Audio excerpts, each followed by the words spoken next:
Pesan minta tolong banget untuk dibacakan. Penting, terima kasih. Siap, insya Allah. Urgent please. Assalamualaikum, waalaikumsalam, afwan. Banyak sekali mukadimahnya nih. Ustaz, saya mau tanya, saya sudah khitbah tetapi persoalan saya adalah ternyata ia adalah mantan narapidana 3 kali. Dan dulu ia adalah bandar narkoba. Orang tua saya tidak setuju after khitbah. Ia juga pandai berbohong. Saya sudah istikharah, tetapi Allah semakin menunjukkan yang tidak baik tentang ia. Sudah DP gedung, catering, baju, dan lain-lain.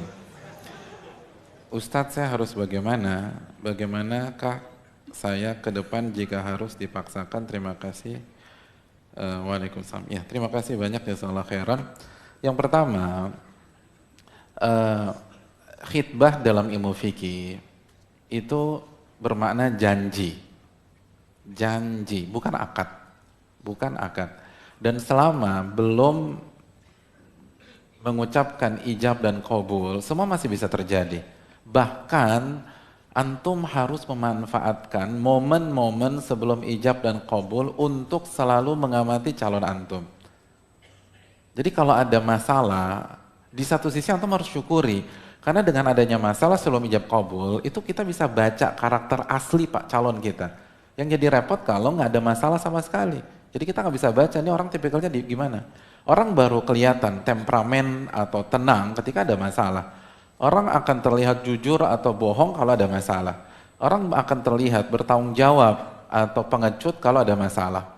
Jadi masalah pada saat proses sebelum akad itu positif teman-teman sekalian. Jadi antum harus bersyukur justru, bukan stres, bukan galau. Nah seperti ini ketika sudah ketahuan banyak bohong, adapun mantan napi nggak ada masalah ya. Banyak ulama-ulama kita yang mantan di penjara, Imam Ahmad di penjara. Dan banyak sekali, Syekhul Islam Taimiyah di penjara. Mantan napi itu nggak ada masalah, yang tinggal kasusnya seperti apa. Jadi kalau misalnya sudah seperti ini, dan hasilnya datanya lebih menjurus kepada tidak, maka jangan dipaksakan. Jangan dipaksakan.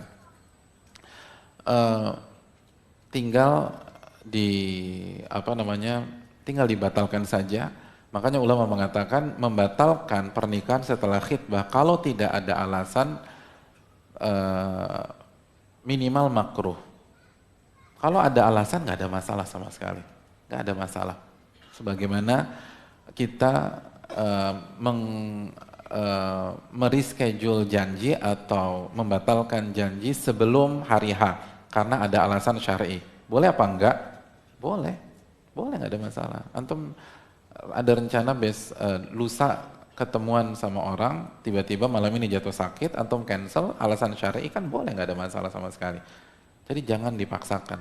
Sekali lagi, salah satu kaedahnya, kaedah usul fikih dalam masalah ini, antum jangan menikah kecuali antum yakin atau ghalabati dhon bahwa dia pasangan yang tepat buat kita.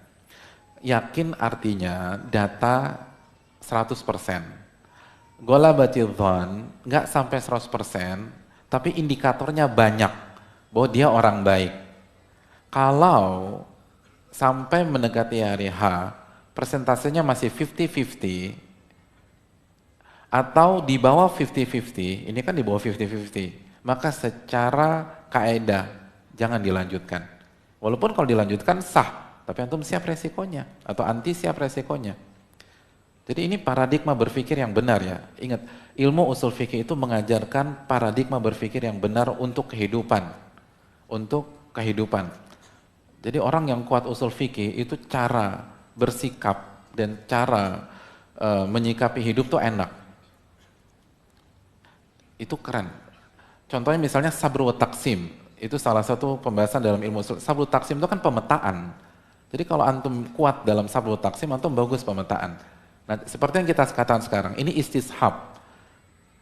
Kalau tidak ada dalil yang kuat, jangan ganti status. Seperti ini, status antum jomblo gitu loh. Kalau nggak ada dalil yang kuat, jangan ganti status jadi nyonya atau istri atau suami atau lain-lain. Jadi pastikan itu. Wallahu ta'ala misal. Adapun kalau sudah apa?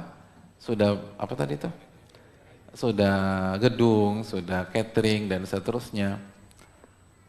Jangan main gensel aja, siapa tahu ada calon baru di apa?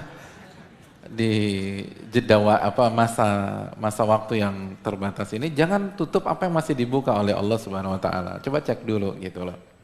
Coba cek, dan ada beberapa kasus seperti itu.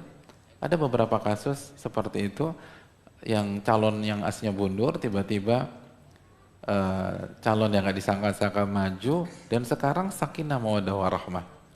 Jadi itu yang perlu kita. Yang kedua, kalau memang nggak ada ya udah cancel aja. Lebih baik berantakan hari ini daripada berantakan setelah qabil tu nikahaha. Itu lebih berat, itu lebih capek. Sekarang dan kalau sudah setelah nikah semua sudah terengkuh gitu loh, sampai kehormatan si wanita pun juga sudah terengkuh. Jadi semua capek, udah korbannya banyak banget. Mendingan sekarang kita hanya korban uang saja.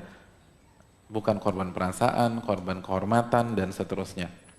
Itu kalau nggak bisa di cancel, ya udah antum isi gedung itu buat apa kayak buat buat kajian, buat perlombaan balap karung, buat makan-makan, terserah deh. Gitu. Atau antum jual lagi.